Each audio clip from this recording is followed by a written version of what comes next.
Olá pessoal, tudo bem? Eu sou Alejandro Ortiz, economista aqui da Guide Gestão. Sejam bem-vindos a mais um vídeo onde eu falo sobre os principais desenvolvimentos macroeconômicos internacionais e locais. Em sua grande maioria, os ativos de risco ao redor do mundo voltaram a apresentar uma performance positiva, refletindo, por um lado, o afastamento de receios relacionados a uma recessão iminente nos Estados Unidos e, por outro, o bom comportamento da inflação, que continuou pavimentando o caminho para que os principais bancos centrais iniciem ou deem continuidade ao ciclo de corte de juros. Em paralelo, importantes desenvolvimentos ligados à condução da política monetária americana e japonesa também influenciaram o comportamento dos preços ativos, em especial o mercado de juros, que fechou fortemente no mês passado, ao mesmo tempo em que o baixo dinamismo da economia chinesa continuou colocando um viés negativo para os preços das commodities. Nos Estados Unidos, ainda que o bom comportamento da inflação e seus núcleos tenha sido um importante desenvolvimento, assim como nos meses anteriores, os fatos marcantes ficaram no plano da atividade econômica.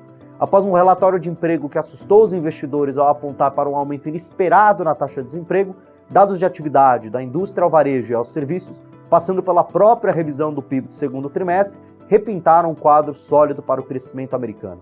Aliado a isso, o tão esperado discurso de Powell no simpósio de Jackson Hole sinalizou o início do ciclo de cortes no mês de setembro e enfatizou que, neste momento, o mandato de pleno emprego passa a ganhar mais atenção, visto que o balanço de riscos para a inflação diminuiu. Salvo um aumento adicional na taxa de desemprego no próximo relatório, este ciclo de queda se iniciará com um ajuste baixista de 25 pontos base, levando a taxa de política monetária americana para o patamar ainda restritivo de 5,25%. Na Europa, os indicadores de inflação vieram em linha com o esperado, ainda que com alguma persistência no segmento de serviços. A atividade continuou emitindo sinais de recuperação, mas sem apontar para um sobreaquecimento generalizado. O fato marcante que sacramentou a expectativa de um corte adicional agora na reunião de setembro foi a inflação trimestral dos salários, que veio abaixo do esperado. O ECB certamente acompanhará o Federal Reserve, cortando sua taxa básica também em 25 pontos base, só que para 3,50 ao ano. No Japão, a despeito de uma inflação persistentemente acima da meta, o vice-presidente da autoridade monetária local alertou que o BC não subirá os juros enquanto persistirem instabilidades nos mercados financeiros. Isto é, ele revelou uma preferência pela estabilidade financeira, temendo um choque recessivo e postergando o processo de normalização monetária. Foi justamente este fato que interrompeu o chamado desmonte do carry trade e permitiu, junto dos dados de inflação e atividade nos Estados Unidos, uma melhora generalizada nos preços ativos ao redor do globo. Por fim, na China, o cenário continuou o mesmo. Os esforços de política econômica seguem sendo insuficientes para atingir a meta de crescimento de forma sustentável. A crise no mercado imobiliário não se dissipa, tendo ainda efeitos negativos sobre a confiança das famílias e, portanto, sobre suas intenções de consumo.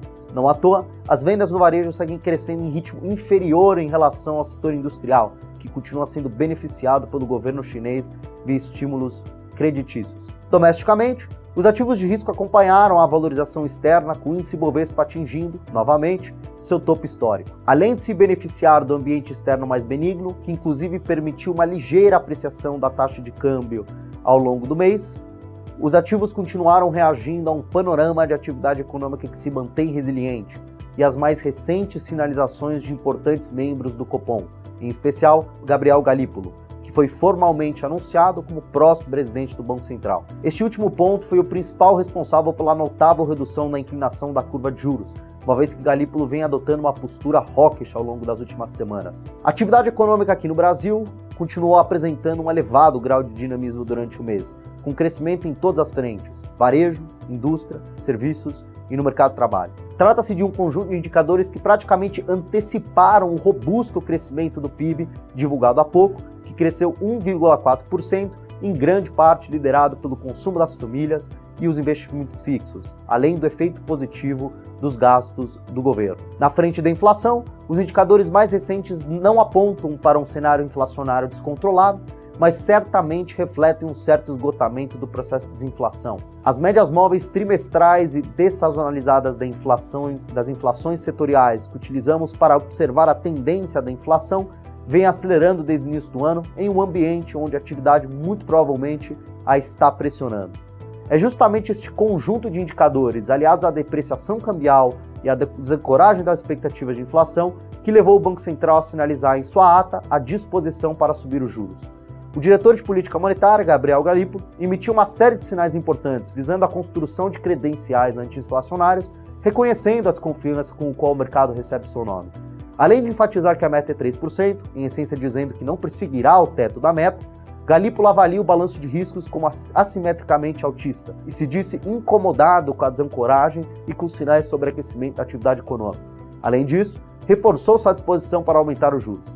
No geral, são um conjunto de sinalizações corretas que visa corrigir parte da razão pela qual as expectativas de inflação estão desancoradas. Por fim, no plano fiscal, o governo e o Congresso continuaram negociando a fonte de financiamento da desoneração da folha e chegaram num acordo, porém, ainda com grande incerteza com relação à magnitude de seu financiamento. Além disso, o governo divulgou o projeto de lei orçamentária de 2025, embora as projeções de despesa, em especial aquelas ligadas à Previdência, tenham se tornado mais realistas, a rúbrica de receitas continua bastante superestimada. Naturalmente, este quadro seguirá ensejando a necessidade de contingenciamento, respeitando os limites impostos pela regra fiscal e pela meta. É algo que acreditamos que é possível de acontecer em certa magnitude, mas que o mercado não toma como absolutamente dado. E daí discorre ainda a grande desconfiança que se observa nos preços ativos.